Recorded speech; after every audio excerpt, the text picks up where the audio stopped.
कि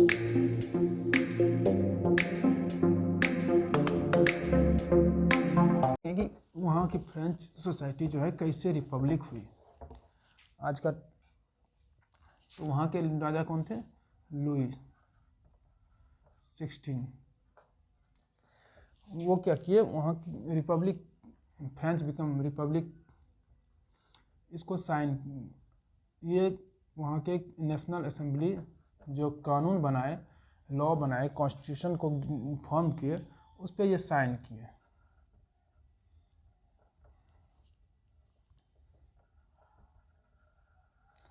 साइन कर दिए मतलब हस्ताक्षरित कर दिए, साइन।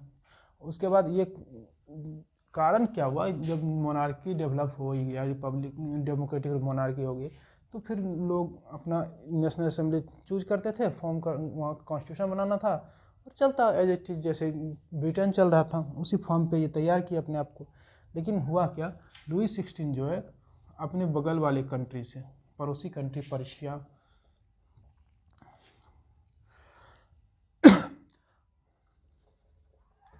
पर्शिया एंड ऑस्ट्रिया से सीक्रेटली जो है उसके साथ सीक्रेट नेगोशिएशन बनाए कि हम लोग की सेना मिलके ये जो समर में इवेंट हुआ था, समर इवेंट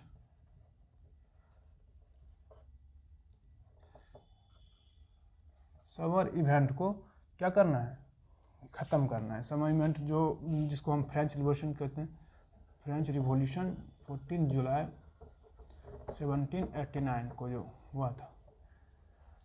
अब कोई चीज़, ये रिवॉल्यूशन क्यों कहलाए, रिवॉल्यूशन का मीनिंग क्या होता है? रिवॉल्यूशन मतलब होता है certain change, huge change in limited time. क्या होता है रिवॉल्यूशन, मतलब का मीनिंग होता है huge change in limited time. Limited time में जो बहुत बड़ा परिवर्तन होता है उसको क्या कहते हैं हम, रिवॉल्यूशन। तो फ्रेंच की सोसाइटी में बहुत बड़ा चेंज हुआ, क्योंकि पहले वहाँ का सोसाइटी फ्यूडल था। फ्यूडल में लॉर्ड जो है अपने सर्फ को काम करवाते थे, उसके बाद हाई टैक्स उससे सारा ले लेते थे, थोड़ा जो उसको बस सब्सटेंस के लिए जो बचता था उसको देता था। लेकिन जब फेमाइन आया तो वो चीज़ भी नहीं बचा, तो उसके कारण से क्या हुआ, लैंड फ्रेंच रिवॉल्यूशन का कारण हम लोग पढ़ चुके हैं। अब ये दोनों फ्रेंच लुई 16 के साथ फिर क्यों किए?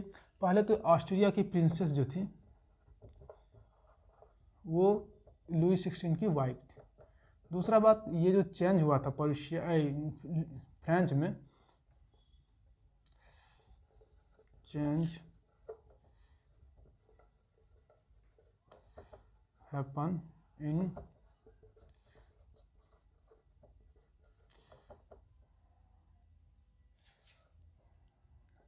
फ्रांस में चेंज हुए, फ्रेंच में चेंज हुए, तो फ्रांस में जो ये चेंज हुए, क्या चेंज हुए, ये डेमोक्रेटिक मोनार्की हो गए। तो डेमोक्रेटिक मोनार्की होने से बगल वाली कंट्री पर्शिया, ऑस्ट्रिया को ये टेंशन होने लगी कि नहीं, वहाँ का जनता भी अब ऐसा अगर हुआ, डेवलपमेंट हो जाएगा फ्रांस में, तो अगर डेवलपमेंट हो जाएगा तो फिर क्या होगा कि हमारी भी सरकार जो ख़त्म हो जाएगी, मेरी रिपब्लिक मतलब मोनार्की भी इस चीज़ के अंदर आ सकता है। तो इस चीज़ पे दोनों सीक्रेट नेगोशिएशन कर लिया कि नहीं, हम आपका साथ देंगे, आप मेरा साथ देना, ठीक। लेकिन ये प्लान जो है, ये प्लान इन दोनों के बीच हुआ कि नहीं, इस फ्रांस के समर इवेंट को क्या करना है, पुट डाउन करना है, by put down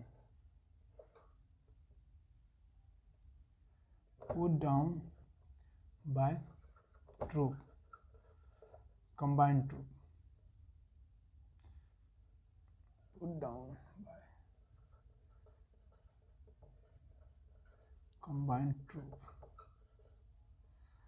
combined troop के द्वारा इस समर इवेंट को क्या करना है, ख़त्म करना है। लेकिन ये सब कहानी होता इससे पहले, बिफोर इट नेशनल, ये सब होता before it happened, national assembly जो है, नेशनल असेंबली को एन ए से डिनोट कर रहे हैं, नेशनल असेंबली वोट किए किस चीज़ पे, इन अप्रैल 1792, एंड क्या किए, डिक्लेयर वार अगेंस्ट, डिक्लेयर वार अगेंस्ट पर्शिया। ये जो ये कहानी होने से पहले कि ये लोग आके इनका ट्रूप आके समर इवेंट को पुट डाउन करते, ये नेशनल असेंबली ने इस वार किसके अगेंस्ट, पर्शिया एंड ऑस्ट्रिया के अगेंस्ट वार घोषित कर दिया। तो वार जब घोषित हो गया तो अब इसके लिए क्या चाहिए, फिर वार में बहुत सारे आर्मी की ज़रूरत होती है। तो आर्मी के लिए अपने फ्रीडम के लिए, डेमोक्रेटिक फ्रीडम के लिए तो बहुत सारे वहाँ के वॉलंटियर जो थे, जो आम जनता थे, जो थर्ड स्टेट के लोग थे जिसको ज़्यादा प्रॉब्लम हो रही थी, वो अपने खुद ब खुद मैनी वॉलंटियर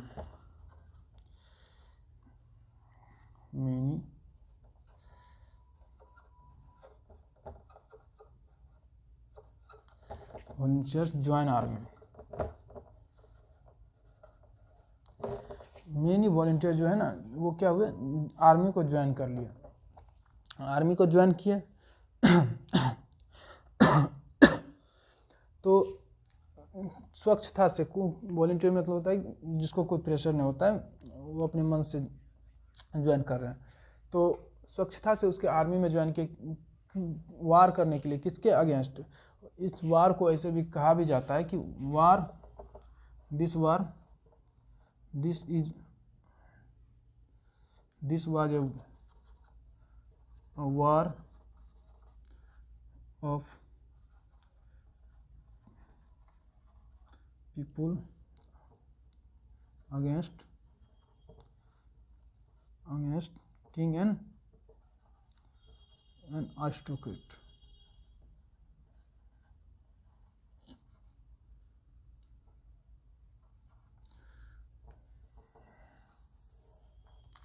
यहाँ तक की कहानी। तो ये जो वार थे फ्रांस और पर्शिया और ऑस्ट्रिया के, between France and Persia and Austria, तो ये वार को कहा गया कि ये वार जो है पीपुल, वहाँ के जनता मतलब whole of Europe against king और एस्टोकेट, ये वार उस चीज़ को डेवलप किया कि वहाँ के सारे जो है ना, सारे जो है पूरे यूरोप में ये चीज़ को फैल गया कि नहीं, अब जो है ना सारा युद्ध करना है, किसके, एस्टोक्रेसी को ख़त्म करना है, और फिर उनको ख़त्म करके डेमोक्रेशन और अपने राइट के लिए लड़ना है, फ्रीडम ऑफ स्पीच, एक्सप्रेशन और लिबर्टी के लिए, अपनी लिबर्टी के लिए लड़ना है। तो यहाँ से तो ये वार जो हुआ है, अप्रैल वार जो हुआ, तो इसके लिए एक सॉन्ग, वहाँ के सॉन्ग, एक इसके लिए एक लोकल सॉन्ग वहाँ पे दिया गया, सॉन्ग था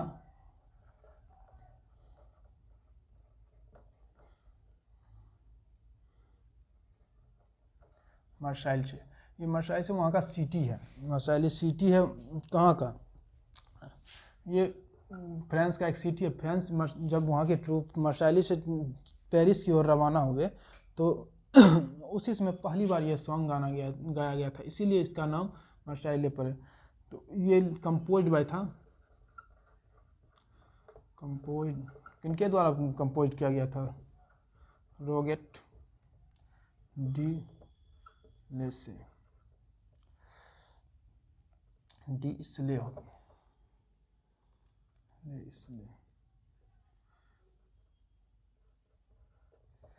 रोगेट डी इसलिए। इनके द्वारा बनाया गया था।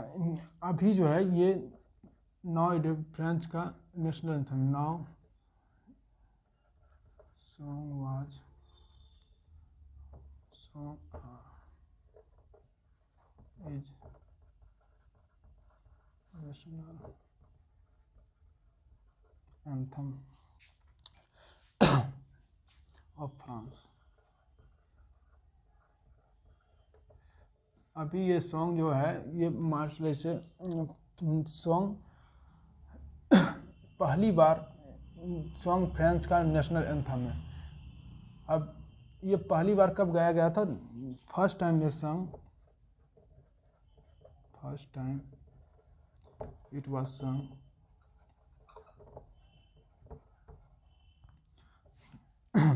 कब गाया गया था? फर्स्ट टाइम व्हेन, कब? First time it was song when people of Marseille, कहाँ से? People of Marseille, people of Marseille marched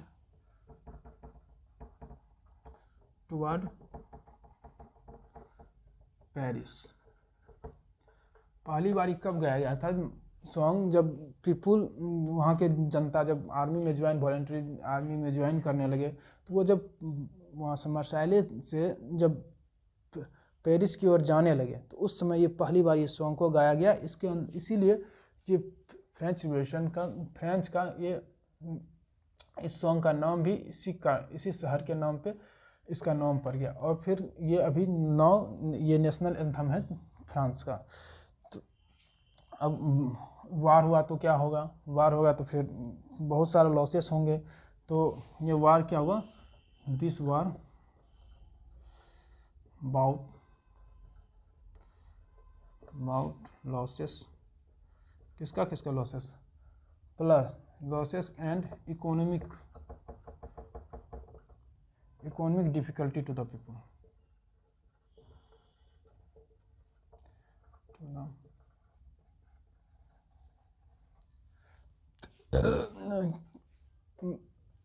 ये वार जो है पहले तो बहुत सारा इकोनॉमिक लॉसेस हुआ, मास लॉसेस हुआ, क्योंकि आदमी के लड़े फ्रंट पे जाके, तो फिर वो क्या हुआ? मरे, दोनों एक दूसरे से लड़े और फिर मरे, तो बहुत सारा डेथ हुआ। और उसके बाद जब मैन वर्क पे नहीं जाएगा तो फिर क्या होगा? तो भोजन नहीं मिलेगा, अर्निंग नहीं होगा, इनकम नहीं होगा, तो इकोनॉमिक लॉसेस भी हो रहा है उस तरह से। तो अब करेगा क्या? तो घर में तो वोमेन है, चिल्ड्रेन है, जिसको कुछ तो चाहिए, खाने के लिए चाहिए। तो वो ये चीज़ फ्रेंच रिवॉल्यूशन के लिए जब मैन थे, मैन फाउट ऑन फ्रंट। अब इकोनॉमी कौन संभाल रही थी? Women earn wages for economic subsistence,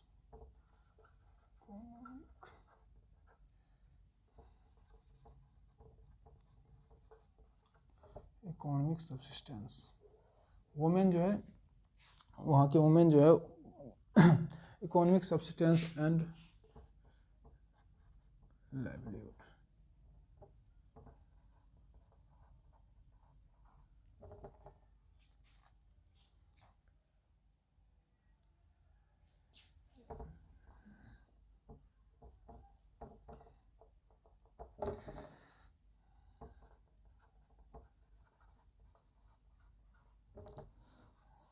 वहाँ के वोमेन जो है वो वेज अर्न कर रहे थे और लिवलीहुड, तो लिवलीहुड के लिए वोमेन वर्क कर रहे थे। वोमेन का भी पार्टिसिपेशन था इस रिवोल्ट में। एक पार्टिसिपेशन यहाँ देखिए, आगे देखेंगे कि रोल ऑफ वोमेन क्या होता है। कॉन्स्टिट्यूशन जो है, अब फ्रेंच का कॉन्स्टिट्यूशन जो है,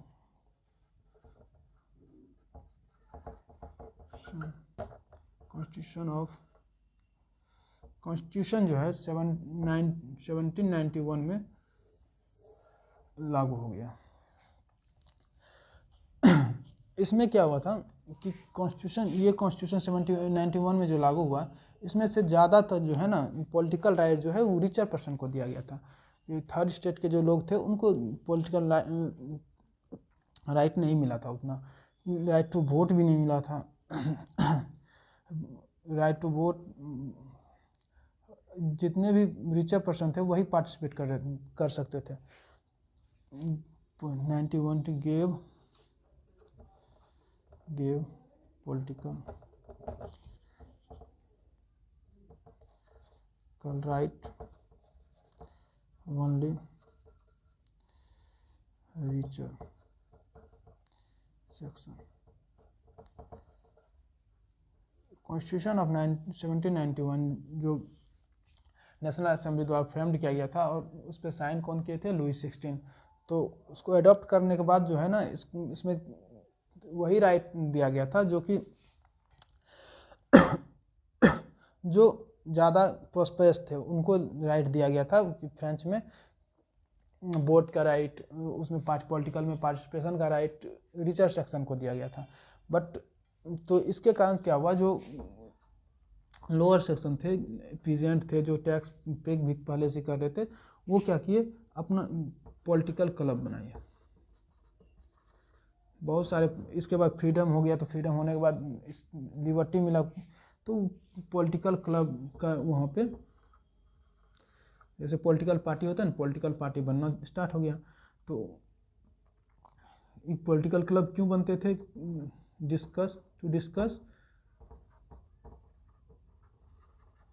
discuss government plan and policies. Political club बनाते थे। इसके कारण जब पॉलिटिकल राइट सिर्फ ओनली रिचर सेक्शन को मिला था, तो फिर लोअर सेक्शन के जो लोग थे वो हर सेक्शन का लोग अपना अपना पॉलिटिकल क्लब बनाए। पॉलिटिकल क्लब वुमेन भी अपना पॉलिटिकल क्लब बनाई। तो पॉलिटिकल क्लब बनने में उसमें डिस्कस होता है कि प्लान की, ये प्लान जो गवर्नमेंट दिए इसमें से क्या फ़ायदा है, क्या घाटा है, वो सबको देखना था। तो इसमें से मोस्ट इम्पोर्टेंट पॉलिटिकल क्लब जो था, जो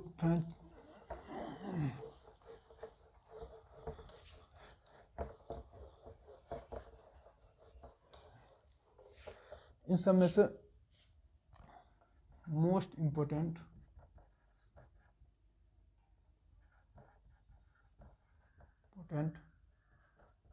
पॉलिटिकल,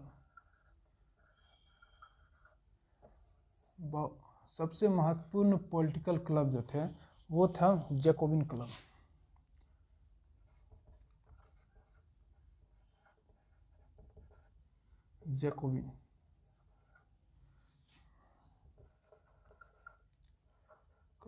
जैकोबिन क्लब थे।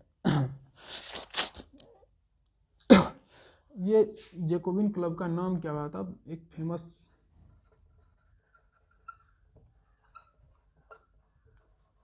कॉन्वेंट थे उस of Saint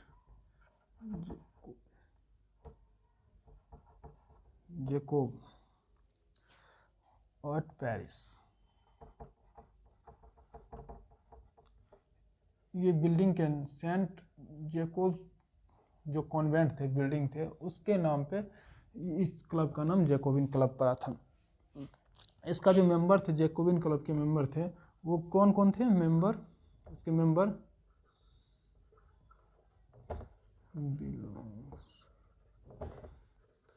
belongs to less prosperous section.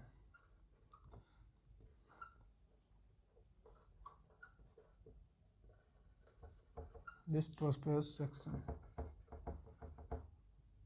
Of society. ये लोग मेनली थर्ड स्टेट के लोग थे, जो कि बहुत कम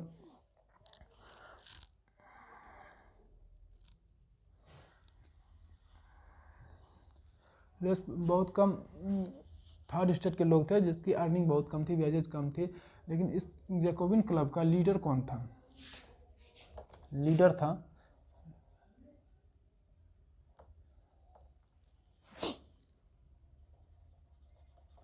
लीडर जो था Maximilian रॉबिस्पेयर।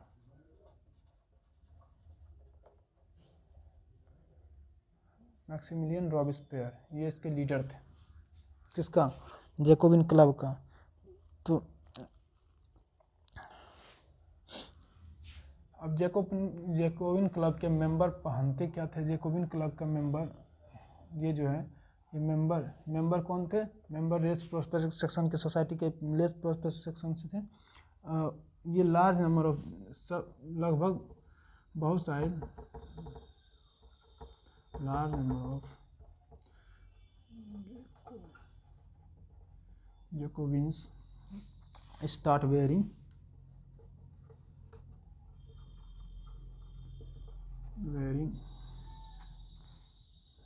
long striped trouser similar to dock worker।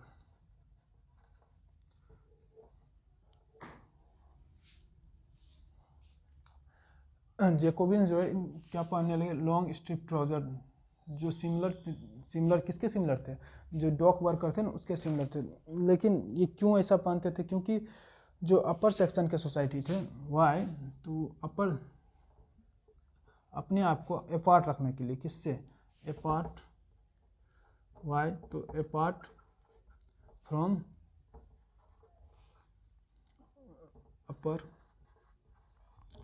Section of society, upper section of society से अलग रखने के लिए, क्योंकि वो लोग वो नी ब्रीचेस पहनते थे।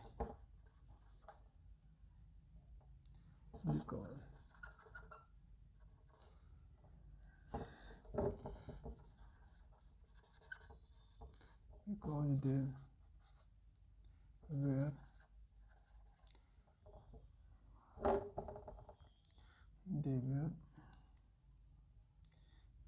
क्या है? नी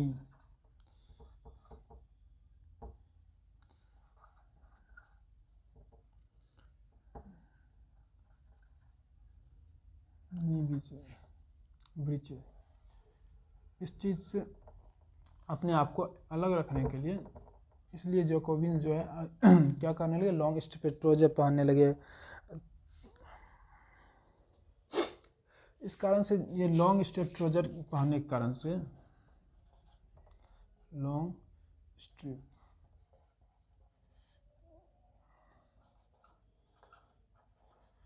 स्ट्रिप ट्राउजर के पहनने से कारण इनको क्या कॉल्ड एज, इनको क्या कहा जाने लगा? क्या कहा जाने लगा? इसको सैन क्लोटो,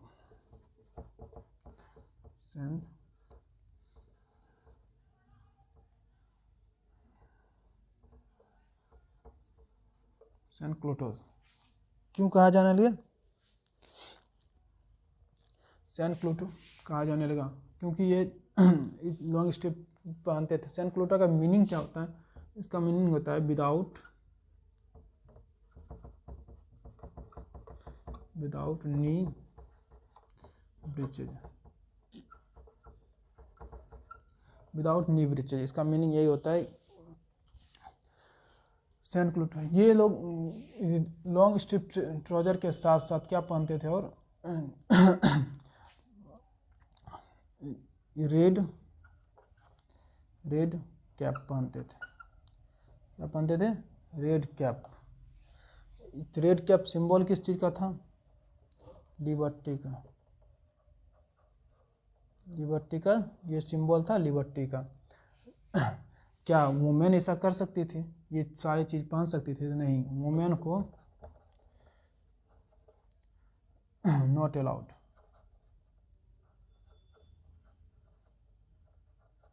वुमेन को ये सब चीज़ अलाउड नहीं था।